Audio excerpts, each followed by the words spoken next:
Welcome back to another episode of the Beyond the Snap podcast. This is the Magical 10, the 10th episode.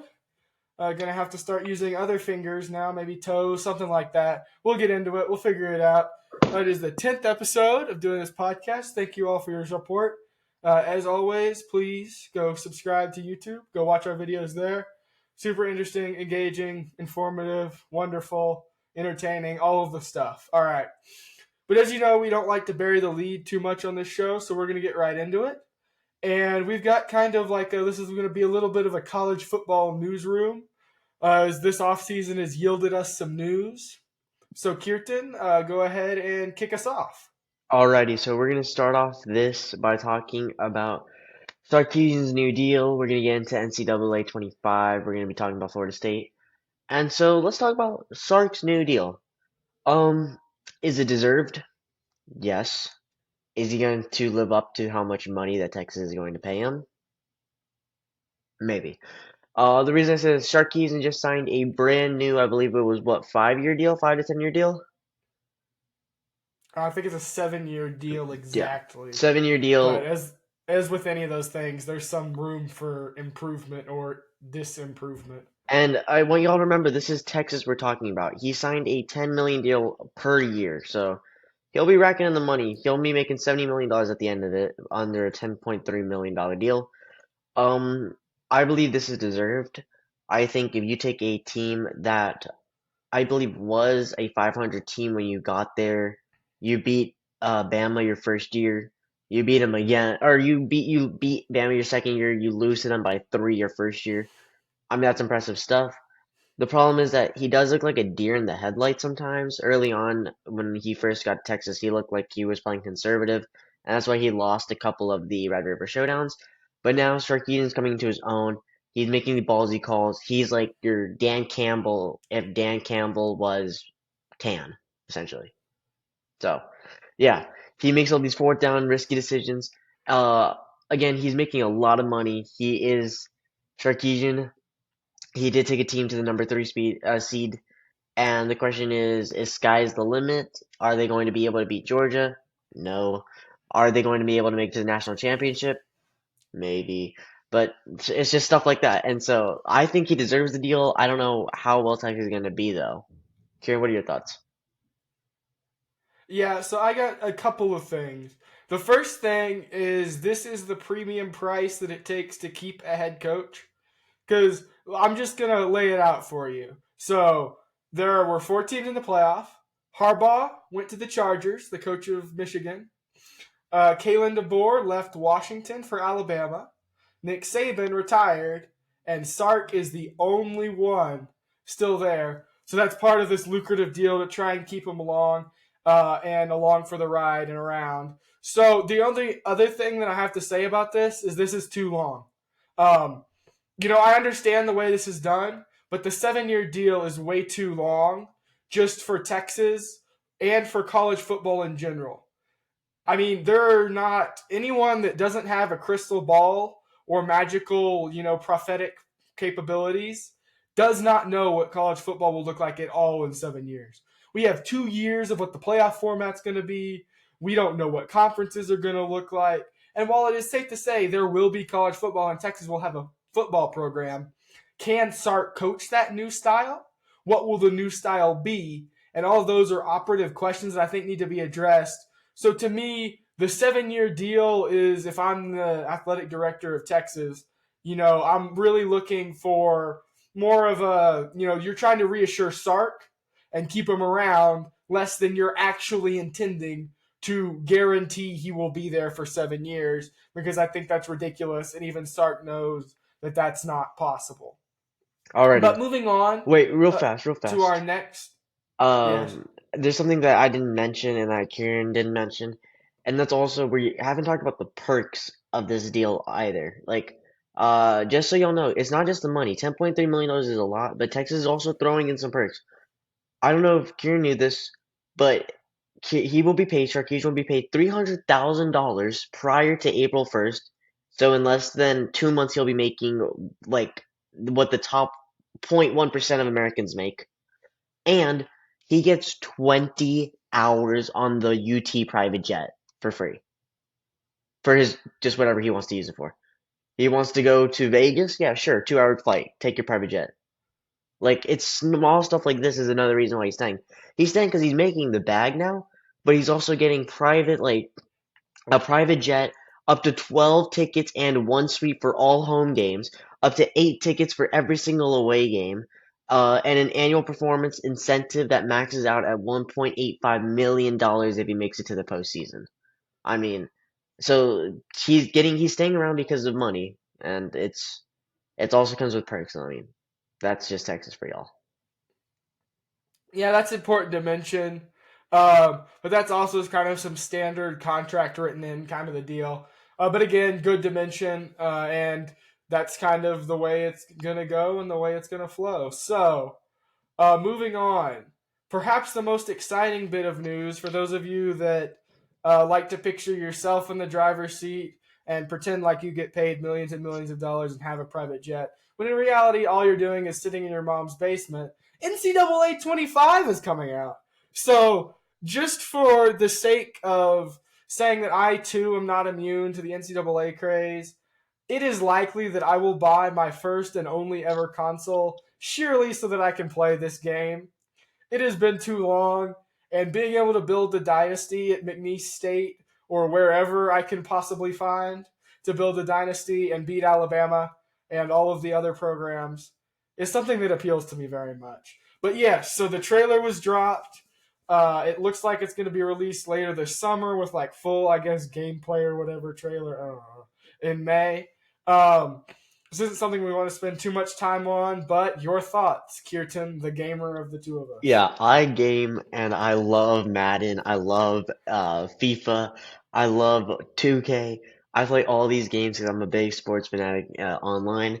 I was just showing Kieran less than like 15 minutes ago when we started the podcast that I was playing a game of like PGA golf. And so I love the trailer and I love the motive behind it. We saw in EA Madden that you could technically have a cutscene with a couple of teams.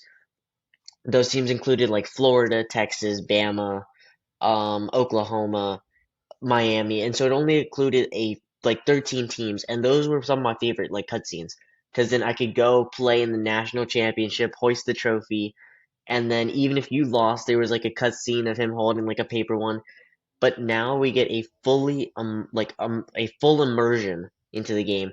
And I don't know if y'all have seen the trailer. Kieran will run it in the editing, but in this trailer you have them looking inside the locker room. You see all the different chants. You see all the different like the Penn State guy the Penn State Cougar waving around, or the Mountaineer mountain lion, wherever it is. Nittany Lion, Nittany Nittany Lion Lion. waving around the flag. You see Bevo getting released. You see the Oklahoma like what do you call it, like bubble thing they come out of. And so it's gonna be such a cold game. Like it? I'm so hyped for it. I'm so hyped to see all the different jerseys, especially with the 12-team playoffs. I can ramble on and on about this, but this is going to be one of the best games. And I have a proposition that Kieran doesn't know about. We are currently sitting at 805 views. If we can hit 1,000 viewers by the release of the game, so if we get 1,000 viewers by, we'll say April 1st or whenever the trailer comes out, me and Kieran will both play we'll play the moment the game comes out or as soon as we can get our hands on the game, and we'll do a special episode that includes our gameplay as well. Yep. Sounds like a deal. That's definitely going to happen, so you're definitely going to see that. Kieran's gonna I don't get know cooked. what he's exactly talking about, but make it happen, or, I mean, it'll be there. So we will be playing NCAA 25 against each other Kieran's will on lose. console at some point, and you will get to see it in some shape or form, and hopefully we don't get sued. So, I'll use FIU that's and the Kieran can end of use our. Texas and I'll still beat him. That's crazy. All right. So, despite the slander from my partner sitting across the desk here, um, we're going to move on to our next little tidbit of news, which is Florida State in a battle with the ACC. Basically, it's a very messy legal battle, and neither of us are lawyers. Neither of us are really legal experts, so we're not going to get into it too much. But suffice to say that the ACC is trying to throw out Florida's state's grant of rights argument. So they were saying that right, like the grant of rights, so what's giving them money from television basically expires, and they could get out of it. Uh, the ACC is trying to throw that out because obviously they want Florida State to remain in the ACC. But that's an ongoing legal battle that has potentially huge implications. And what do you think is going to happen if Florida State is able to get out of the ACC? And what do you think is going to happen if they're not able to get out of the ACC, Kirtan? I'm gonna keep this short. So the two things that Kieran said, if they, let's say they leave the ACC, this is going to be a major loss to the ACC because if we look at the numbers, we saw that Florida State was generating essentially 90% of the revenue besides from Clemson or UNC or teams like that. And the reason I say this is because the Florida State was the number 4 team. They went undefeated. They were predicted to be in the playoffs. And so ACC was making so much money off of television, off of everything that showed Florida State. It didn't matter if it was I believe this year it was the Chick-fil-A Bowl that they played against Georgia or whatever bowl it was, but they got so much money from that. They got money, they get a cut for every single marketing that they had for Florida State online. And so if the ACC loses Florida State, they're going to lose a lot of money unless they have another team that is Florida State's caliber. And the next one up, I can assume only is like Clemson, essentially, or another team like that that will bounce back. And like we saw with Clemson, if Clemson's the 1 seed, they'll generate the profits. And right now, Florida State is the best team. And if they stay, or if they leave, AC will lose. And if they stay, this will be just a detriment because I think we're going to get one of those um, Texas versus Big 12s where Texas wants to leave, Texas is going to look to leave.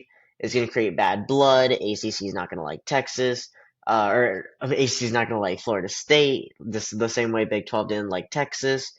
And so it's going to be like one of those situations where that means if they stay now, they're just going to wait until they find a bigger deal, a bigger horse like the SEC to come and take them. Yeah, that's pretty much, I would say that is very valid analysis. Some might say expert. Um, and I have wrote in parentheses on our rundown next to this little news bulletin, this little news nugget. Yikes. Um, so a head coach at the FCS level, has moved to the FBS level to become a tight end coach. Um, so we've seen from head coach to coordinator moves. We've seen that a couple times. But Georgia State coach, their head coach Sean Elliott, moved to become the tight end coach at South Carolina. Um, so first of all, Kirtan, what do you think of this? And second of all, what do you think that they are technically playing for the same championship? Well, that's wild. That's a wild take. I'm gonna say that I think this is a good move. Based off of what I know, I think that he is climbing the ladder. I think the move from Georgia State was smart, and I think that we have to give Sean Elliott his flowers. I mean, of course, you're not going to be the head coach now. You're just going to be a measly tight end coach. You're not going to get as much recognition if you do well. You're not going to get a lot of the praise. But as we see with coaches at all levels, whether that's high school, whether that's college, um, coaches will go bounce around from team to team. They'll take a really bad team that was maybe 2-8, and they'll make that team 6-4, and then they'll move on to a different team, and then they'll take that team and they'll move them up. And so it's basically building a reputation for being an outstanding coach. And so I think the move was good for him. I think he's going to provide for his family. I think it might have been a little annoying for the Georgia State kids that committed, and that's always what it is whenever a head coach leaves. You lose confidence in your team, and who knows, sometimes you get kicked out of varsity. Just so we were just talking, it was just a big thing if that happens in Georgia State, and so Georgia State is gonna not be that great for them, especially now that they don't have a coach. They're gonna be scrambling, but for the coach's sake, I think this is a great move for Sean Elliott. I think he's going to do wonders, and hopefully, he's gonna find another job. He's gonna keep moving up the ladder. Karen, your thoughts? Yeah, so I'm going to make a somewhat bold statement here.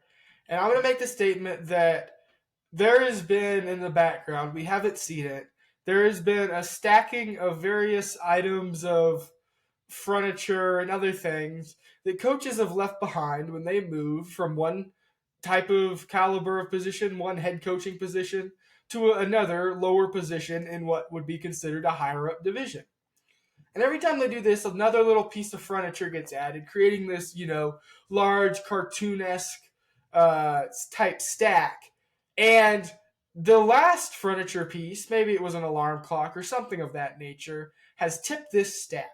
And what I'm saying here is, to me, this is what opens the floodgates. I think if you're not talking about seriously that the FCS and the FBS should not be playing for the same championship, um, anymore. That, I mean, to me, that's ridiculous. That there is a coach that's a head coach in one champion in subdivision, and then it's the same, technically still Division One, right? Is moving up to the next subdivision, and that now he's gonna be a position coach. But to me, that's kind of crazy, and why are they playing for the same championship? Well, But Kirtan, what do you think about that? uh, I think that's actually a very valid point, but then I added some questions that I was just wondering for you. So, first off, I was wondering, do you think that this move was, Okay, hold on. Sorry. Correction. I've been saying this wrong. Georgia State is an FBS team. Sorry, I've mixed up all of the letters. Georgia State is an FBS team. They're a Group of Five team. moving to And Power he 5? moved from a Group of Five to Power Five, exactly. From a defensive, or from the head coach position to the tight end coach position. I just want to make that clear. So it's not, they are actually literally playing for the same championship. I just mixed up my FCS. I apologize, and it is late, and I am tired. Okay. All right. But yes, Kirtan, your questions. Yeah, so okay, so that cleared up one question, so that's a good thing. The second question was going to be, do you think this move was strictly based off of money per se? Because we know South Carolina, they are a big, what do you call it, football program compared to measly Georgia State. And so, do we look at this and say, like, was this move strictly based off of how much money he's going to make? Because even as a tight end coach, you're still going to a D1 program nonetheless, like a decent D1 program rather than Georgia State, like I've been saying. So do you think that he's getting paid a substantial amount more that he's the tight end coach, or do you think it's because they're looking at his production at tight end, they're looking at what he did in the group of five stage, and now saying, does that correlate? So I think that it could be both, but honestly, so you have to evaluate. There's kind of like a pay structure, right? And we don't see very much of this as fans. But your head coaches, depending on the coach, depending on what they're worth, is making somewhere from maybe 10 million to 5 million, right?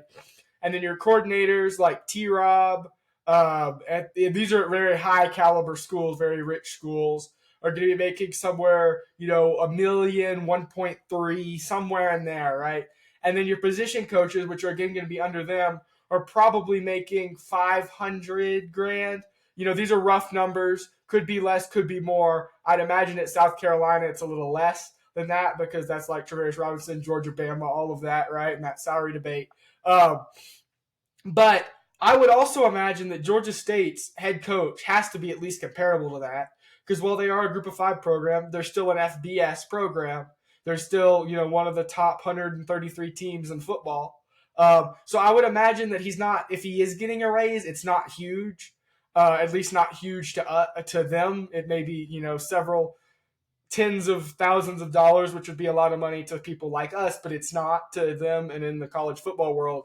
I'm guessing it's more motivated in the fact that he sees the fact that South Carolina has not been doing great, and it's not likely that you could get a head coach from a well-known university. It's not like you could go poach someone at South Carolina. But he sees the possibility to slowly work his way up through the offensive staff. And then when it does come time, unfortunately, as much as I love Beamer Ball, if he doesn't succeed and doesn't do well there, if it's time to can him, then, there he is right there. Oh, I've got head coaching experience at this level. I can do this, blah, this, I did this, right? And he can pitch his resume to the staff and hopefully get that job. So I would honestly think that's probably the greater motivation than necessarily pay. But yes, that is my answer to that question. I have a question for you, however. Do you believe that the FBS should stay as it is now with Group of Five and Power Five, or should there be a Group of Five playoff? Well, I didn't know the official ruling on it, but I believe after we did our research, we know that at least one group of five team makes the college football playoff, right? So, Yeah, looking like it could be two. yeah, and this I feel like is absurd. So, first off, I want to say that I believe sooner or later all conferences will basically go away and it'll be under the entity of the NCAA, and then they'll just distribute games that way. But I do believe that there should be a playoff because this is gonna be a really bold statement, but I don't think if you give me the best or the top two, top three Power Five schools, and you play them against the number 25 ranked school or hell the number 50 school, I don't think they win. And I think they lose by like a considerable amount. I don't think Appalachian State can beat I think they can take down top tier teams. I've seen them do it. I've seen them be giant killers. But do I really believe they'll be good enough to be in the 12 team playoff and beat a team like Ole Miss? Beat a team that we have predicted like Mizzou? No, I absolutely do not believe so. I find the entire idea of having a group of five team in the playoff to be absurd because, like I said, the best team will not be that will not be better than the number 12 team in the nation, and the number 12 team is the number 12 Power Five teams who I'm referring to. And so, to answer Kieran's question, I absolutely do believe there should be a group of five playoff, and the reason I say this is because even if we do allow them into our playoffs, into the big Power Five playoffs, then at least we know we're getting the number one talent. We're getting the best team through and through as they've already played and been ranked amongst themselves and played amongst themselves, and they've come out on top. We know we're getting the best of the best. And the fact that even if they lose, because I think for the next 3 to 4 years, no group of five team is going to be like no 12 seed is going to be the two seed or whatever seed they get put at. I don't think that'll ever happen. And so for that reason alone, I don't think that we need to be worried per se about the actual playoff. We need to be worried about the group of five playoff. And so they can say, look, we may not have made it to the actual like we may not have gone that far in the playoffs. We might have just been the team that got thrown in there. But we did win these last 4 years in the group of five playoff. We are a good team. And with more talent, we'll build and we'll become a Power Five team or just as good as a Power Five team. And we'll start winning games in the actual playoffs. Yeah, I think that's all valid. I think that's a great take. We, however, are going to move on. And so we're going to give you a little bit of a recruiting readout. Just looking early to the next class. This class is pretty much wrapped up. We've talked about that and talked about on signing day. And almost all those early commitments are enrolled. And we'll start getting reviews and reports of how they're doing, and we'll relay those to you as soon as possible. But now we're going to talk about how the race for the class of 2025 is beginning. And the first key point is that Ryan Williams is going to stay with Bama. Now, I think that's a very important recruiting for them as they're able to bounce back and kind of try and do a reload instead of a rebuild. Kirtan? I think that is a great point. Sorry for that loud noise. One of my Apple Watch fell off the table, but anyways, I think it's good to start looking at the 2025 class, especially the fact that Alabama, like you said, is reloading, not rebuilding. And this is the smartest move I think Kalen DeBoer can make in the current situation he's in. He doesn't want to sacrifice his position because we still know that no matter what happens, Bama's Bama. Bama has culture, and culture, I think, to some extent, is more of a factor than the coach. And I know that's a really bold take, but I do think culture will play more into work ethic will play more into how you go to games, how you approach games, your mentality. And so Bama is still Bama in that sense. And so the fact that he's not absolutely sacrificing it and saying, look, guys, we're done. We know we're going to be cooked for the next 2 seasons. We're sucked now that Saban leaves. So now we got to start building from the ground up. He's just going to try to keep in the talent. He's going to keep using that motto. And we've actually covered this in episode 1 of the podcast. Go check it out. We talked about the fact that he's going to that Bama is notorious and teams are notorious for playing the culture card, saying, look, we may not be the strongest anymore, we might not be the flashiest anymore, but we have culture. We know we can get you to the NFL. We've sent the most people ever to the NFL behind like Oklahoma. And so he can play that card. He can say, look, we're going to get you there. You just need to follow us. And I think it's such a smart move because this is why people like Ryan Williams are staying. He's going to reload, like Kieran said, instead of rebuild. He's not going to start from ground up. And so he'll still have a foundation, and he can always refer to that foundation. Kieran, your thoughts?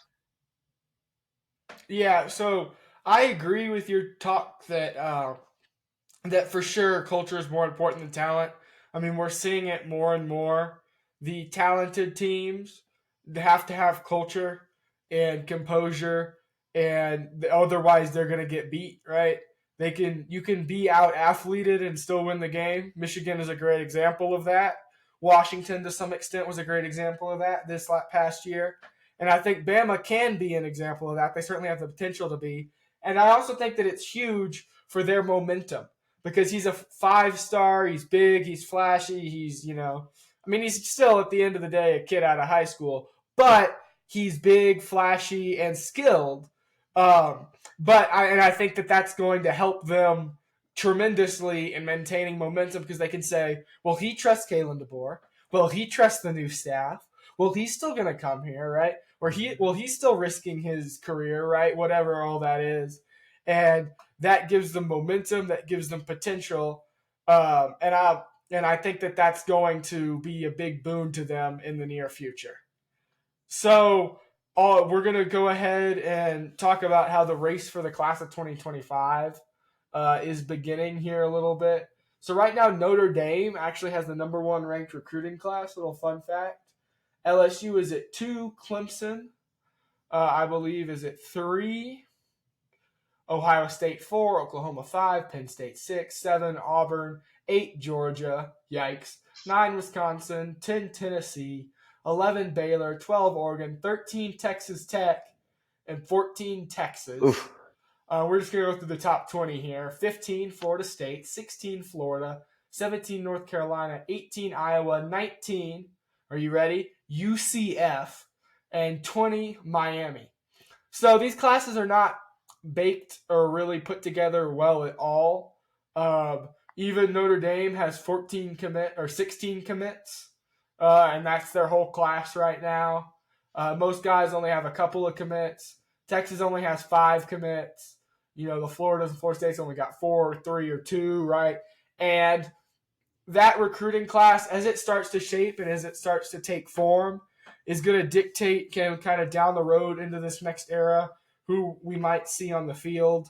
And obviously that's not the end-all, be-all, but there will be lots of, more certainly different and interesting player commits and decisions and all of that. And we'll learn more about these guys through this coming year. But there is one player that I wanted to highlight real quick, and we'll get your thoughts on the class of 2025, Kirtan. But there's one player that I wanted to highlight that I saw recently on some tape, and I was watching his highlights. And his name is Mason Posa, and he's from New Mexico. I believe the high school is. Let me get it up here just so I don't get it wrong. He is He's out of a high school out of Albuquerque. And I was really impressed with his film. He's a dynamic linebacker out of La Cueva High School. Very fast, really all over the field. You could see him miss the play, right? Get behind the play, and then come all the way across the hashes to the opposite numbers and still get the play, make a big play, and go crazy. And he's very physical. He's dominant. He's got a good football IQ from watching him. He's currently ranked as a 4-star, and he's got offers from Alabama, Arizona State, Baylor, Cal, Duke, lots of different places. But he's very good.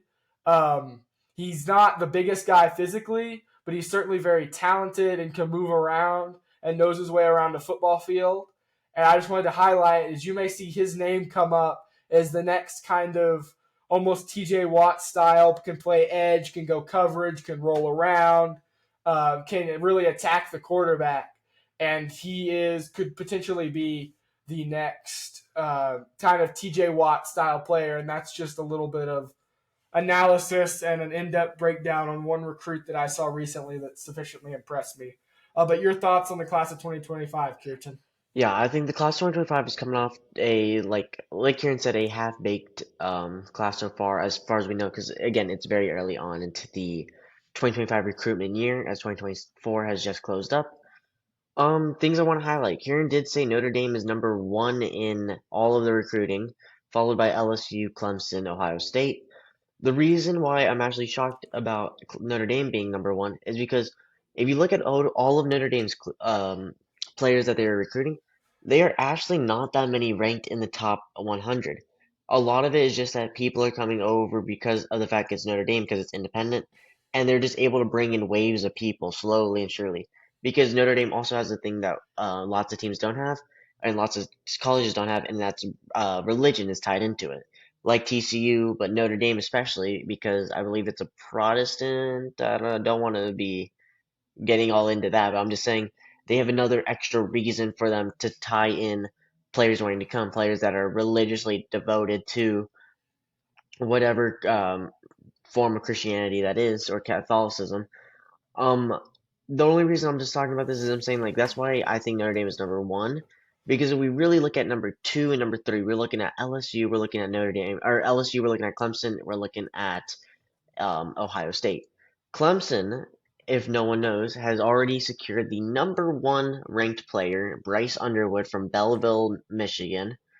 He is a five-star quarterback, 99 composite score, and he just signed with LSU, or he didn't sign, he committed to LSU, which is a great thing for LSU, as LSU now has him, and they were able to secure the number five player from Duncanville zone, from Texas zone, DeCorian Moore.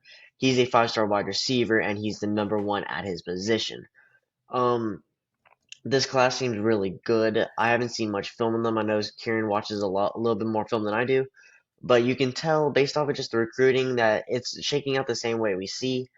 We hardly see LSU jumping so high, but we do see the same names of Ohio State securing number four, Devin Sanchez, and Naeem Oford. We see Ohio State even getting Tavion St. Clair, the quarterback from, I believe it is Bellefontaine, Ohio.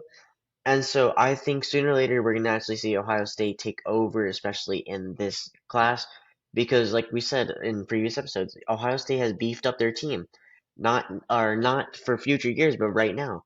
Quinshon Judkins, Chip Kelly as a coach.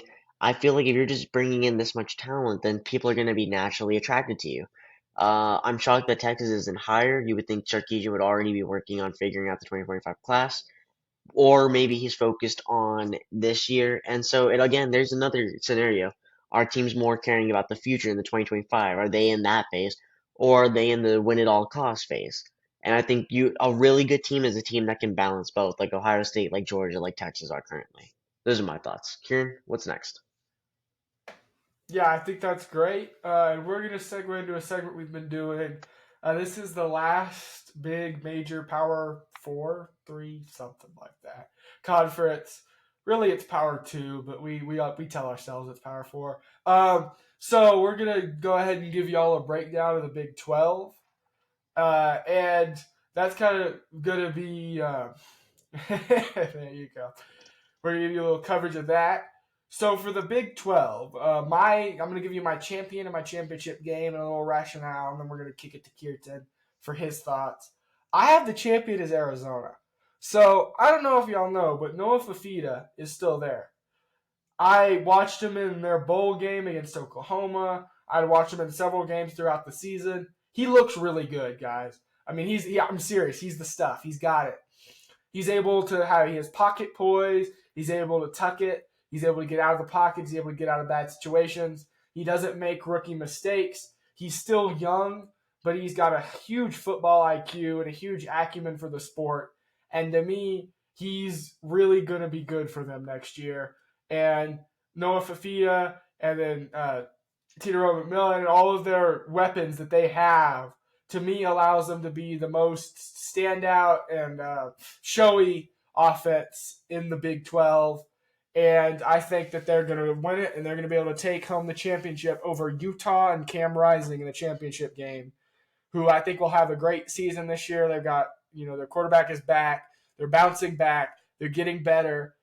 But I think Arizona is just a little more flashy. They can play a physical brand of football too, don't get me wrong. But I think they're going to be able to just outgun them a little bit in the championship and win it. But Kirtan, who do you got for your champion and for the championship game? Alrighty, so for the champion of the Big 12 season, it's going to be Utah Utes. I know Kieran just said that Arizona was going to play them, and Kieran hit the nail on the head too for Utah when he was talking about them. The reason I say this is because Utah, you're bringing back Cam Rising, who we knew tore his Achilles early on the season, and then everything went downhill. Everything tanked, everything looked bad. But now this is your season of revenge. Look, we're not in the Pac-12 anymore. No more dealing with USC, no more dealing with Oregon. Now we can focus on our game, and we know we can be the top team. I think they're going to have an outstanding rejuvenance of a year. They're going to come back. They're going to have that feeling. They're going to be in good times. And I believe for the championship game, they're going to end up playing Kansas. Now, I know this is a really hot, really hot take. The reason I say Kansas is because Kansas is an outstanding talent. Kansas has some of the best quarterback, or has the best quarterback in my opinion. I've already said it once. I'll say it again. He is going to be the Heisman candidate slash winner. Jalen Daniels, he's an outstanding talent. I think that entire Kansas team is shaping up to have a really good year. We saw what they did last year. They showed us little glimpses of hope whenever they beat Oklahoma when Texas couldn't. That was a big thing. And I think Kansas, they're going to be one of those teams that's like, look, we don't know much about them, but they might be a dark horse. Hint into my next episode. Um, just so you know. So that's what I'm saying. I think Kansas will be an outstanding talent. I think Kansas is going to be a surprise team. However, I don't have them as my surprise team, and I'm going to get to that right after Kieran tells us about his surprise team. Yeah, so my surprise team, this honestly surprised me a little bit, but I think there's only really one way to go for this, and that's Iowa State, the Cyclones. They have been getting better. They looked really good towards the end of the season. They've got a young quarterback. They've got all the upsides and all the perks of a surprise team. So I don't know what the line is, what the numbers are on the over under for the season record for Iowa State right now. But I mean, if it's low, if it looks good, if it's anywhere under 8, I think that's a good bet to take the over. They've got a crazy good staff, and Matt Campbell there is doing well. And to me, I think that they're going to be, they've got huge upside. Um, and they just have that something, right? They've been able to improve. They took some tough losses, but I think they're going to bounce back next year with Rocco. Excuse me. Excuse me, that's horrible.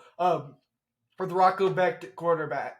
And to me, that's just going to be the difference. And they're going to be able to be that surprise dark horse Big 12 team next year. Alrighty, so for my surprise team of the year, I have Colorado. Um, yeah. So let me paint you a picture. I want everyone to close their eyes and listen to this story. Think about this. One day, you're walking around town. You're a 5-star commit. You know, life is good. You have Kirby Smart asking you to come win a national championship for free. And you're like, okay, I'm going to stay with him. But then one day down the street, you see these two men sitting in a Rolls Royce, Cullinan that way. A Cullinan Rolls Royce. And you see both of them have glasses on. One of them has a shirt or has a chain with the number 2 on it. And the other one says Prime Time, sponsored by Logan Paul Prime. And you see these glasses and you see this guy and you say, whoa, that is the greatest cornerback ever to play the sport. And he says, come play for me. Well, my name is Travis Hunter and I dropped all the teams that wanted me and I signed with Jackson State, baby. So that's what I'm trying to say. I'm saying Colorado will be the surprise team because of the hype. The only reason Colorado beat TCU last year? Hype. The only reason Colorado beat anyone last year, hype. That's all it was. You can take it with a grain of salt. The only reason Colorado won was because the name. The name of Primetime brought in talent, and that's all it was. All it was. You can say whatever you want. You could say he's a great coach. Look, I'm impartial to the man. I think he's a decent coach. I think he's a decent guy. But I do think his name carries more weight than his coaching reputation or his repertoire. So for that reason, I'm gonna say that Colorado's your surprise team just because they bring in the talent week in and week out, and we know that talent.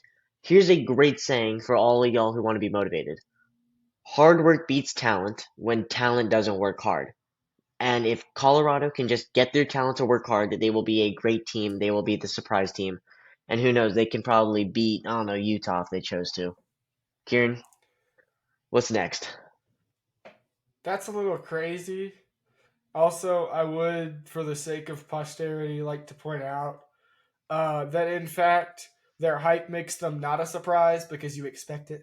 That's what hype is. You don't expect them to be All that I'm good. saying, just a little bit of wisdom there from the more sane, better, and handsomer, if I do say so They myself, lost to of your two Stanford. hosts. Okay, whatever. So your letdown team next year, I think, is another team with a rookie-ish quarterback. I mean, he's got some playing time, but not as much as he'd like, obviously. Unfortunately, Chris Kleinman and the Wildcats are going to have to just let us down this year. I'm sorry, Kansas State fans. But Kansas State is, in fact, my letdown team. I just think that they're not going to be able to present themselves the same way they were this year. They have had a lot of change, and they were able to still do well this year, but they weren't able to do as well as they could have, and they weren't able to do as well as they would have liked. So to me, I think they're going to fall off. I don't think there's any really increase in momentum there. Chris Kleiman is a great coach, no fault to him, but to me, I don't think just Avery Johnson's going to be able to get it done, right? They were a very good team this year. They took Texas down to the wire. Probably took a few years off my life. But, it is what it is. And I just don't think they're going to be very good next year in terms of just with the flood of new talent coming into the Big 12. I think that they're, instead of, floating to the top, they're going to kind of start to sink towards the bottom. And that's really the only reason they're a letdown. But Kirtan, what is your letdown team? Alrighty, my letdown team. This is going to be another controversial pick, but I have Houston Cougars. And the reason I say it's Houston Cougars is because Houston's a how do I put this? They're a good team. They're just not there yet. They're not at the peak. They are still in the hard knocks phase, kind of like this podcast. Go subscribe.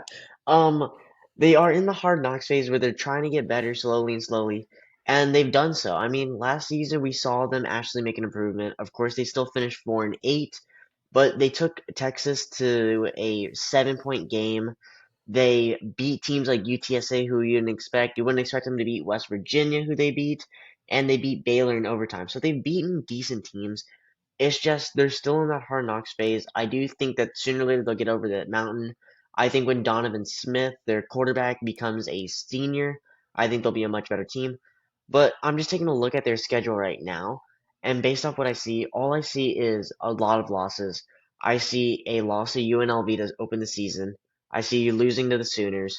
You have a chance to beat Rice, a chance to beat Cincinnati, but then Iowa State, TCU, Kansas, Utah, Kansas State, Arizona. I mean, that entire stretch just seems like unwinnable games, and I feel like if y'all go on a cold streak, there's no saying of what could happen. And honestly, I can assume the worst, and I can say I think you lose every single one of those games, starting with Iowa State, and they'll just deteriorate you. They'll deteriorate the team. But I wish you guys had some more or I wish you guys had some more bigger opponents like a Texas to play, so you can get your name out there. You can say, "Hey, look, we are able to hang with the big foes because we got nothing to lose." And so this season, I think will be make or break, and I do see y'all breaking. So All right, so I'm going to continue with my worst team, and that is going to be the Arizona State Sun Devils. I'm sorry, I just don't see a way.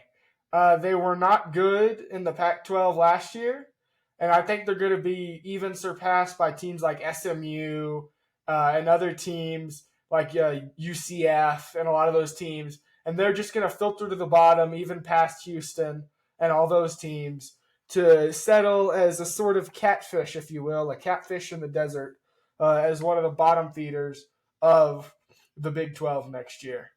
And I don't really have a whole lot to say because there's not a whole lot to say about Arizona State because, frankly, there's not a whole lot going on at Arizona State. But that is my worst team. And Kirtan, what is yours? Um, well, there happened to be technical difficulties, and I read my notes for Houston as the worst team rather than being my disappointment. So, by the power of editing, which I know Kieran's not going to do that much editing, but please switch this and put disappointment team and put Houston as worst team.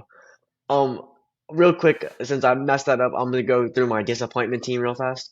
My disappointment team is gonna be Arizona. I think Arizona had an outstanding season last. I don't see it carrying over. I saw a lot of those players transfer out, even though they had a policy where they were actually trying to retain as much players as possible. I just don't see them having the same effective season. I think it's one of those boom seasons, and now you're going to come back to reality. Luckily, you're going to get a lot of recruits because of that. And so, since I'm going on really fast, I'm just going to say Arizona, you're going to be good. Y'all are going to win a couple games. Then you're going to lose to Kansas State. I think you're going to take a loss to Kansas. You're going to take a loss to Utah. But then I think you clear out your season, and it depends on who you play for your non-district games, and so stuff like that. And then going back over for my worst team, Houston, you're not good enough. Houston, you're 4-8 last season. Houston, you have a really tough schedule with like 7 games free. You're not going to do well. You're probably going to go 4-8, probably 4-11, 4-9, 2-10. I don't really know. I hope y'all do well. That's it. Kieran. That was the fastest I've ever heard someone speak. I think you need to quit podcasting and go become an auctioneer, my friend. Oh, but moving on, and for those of you on the podcast, none of that will be fixed. For those of you watching on the video, most of it probably won't be fixed. So you just all heard the sheer panic and letdown that happens when Kirtan finds out that he can't read. 8:31. All It's right, it's so nighttime. the coach and the player of the year that we're gonna just go ahead and talk about a little bit is my coach is Matt Campbell at Iowa State. I think they're a good team, and I think he's leading them to on the up and up, and that's why I think he's gonna get the award. Simple as that. We will predict records later in a future episode of Beyond the Snap. But that is that. And my player is, of course, Noah Fafita. Who else? I think he's going to be the best quarterback in the Big 12. I think he is a fringe Heisman candidate. I think he's got loaded weapons, and I think he's crazy good. He's shown crazy potential, and he's played really well. Kirtan? Alrighty, let's hope I don't mess this up. Okay, so for the coach of the year, I have a cop-out answer, like I always do. This is gonna be Deion Sanders. The reason I say this is not because I think he's going to be the best coach. I highly doubt that. It's going to be because Big 12, what is happening right now? Let's see. SEC has basically dominated you and stole your two best teams. Big 10 overshadows you, and you guys now, they're basically your dads, so yeah. Um, this is going to be a big thing if they can promote the prime time, the neon Dion. And so that's going to be the main reason why they're going to win or why Deion Sanders is going to win the award because they need to promote. It's going to be media, and I think this is going to be a reason why I'm going to tune out of the Big 12 a little bit more this season, is because I feel like if they start leaning so heavily on Colorado and the media to basically push the Big 12's agenda, it's going to be unfun to watch because there's teams like Mike Gundy, like Oklahoma State, that I think will probably deserve the award again. Because, of course, I think Oklahoma State's a dark horse for the Big 12, and so for that reason, I say Deion Sanders will win it, not deservingly, but because of what Big 12 needs. And then for the player, I say it once, I say it twice, I say it a million times. Jalen Daniels, the quarterback of Kansas Jayhawks, insanely good talent. I've seen what he's done on and off the field.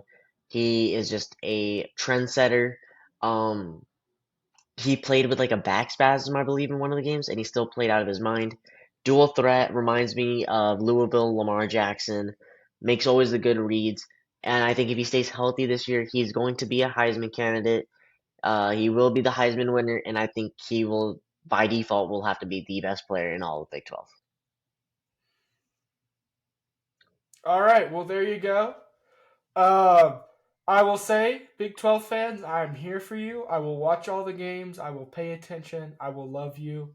You have a home with me, if not with Kirtan. So please go watch the jump. I will talk Big 12 ad nauseum, I promise.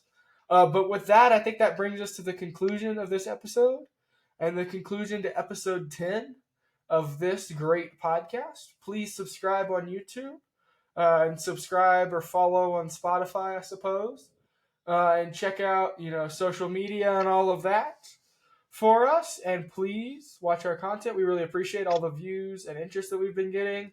We're dedicated to growing the brand over these next couple of years through high school, and we will continue to be making these weekly podcasts for you. Well, they may get a little shorter and vary, but we've got some new exciting content coming up, so please stay tuned. We will be playing NCAA 25, and at some point, hopefully, we will be giving you live hits from games next season. But that remains to be seen. But thank you all for watching, and have a great night.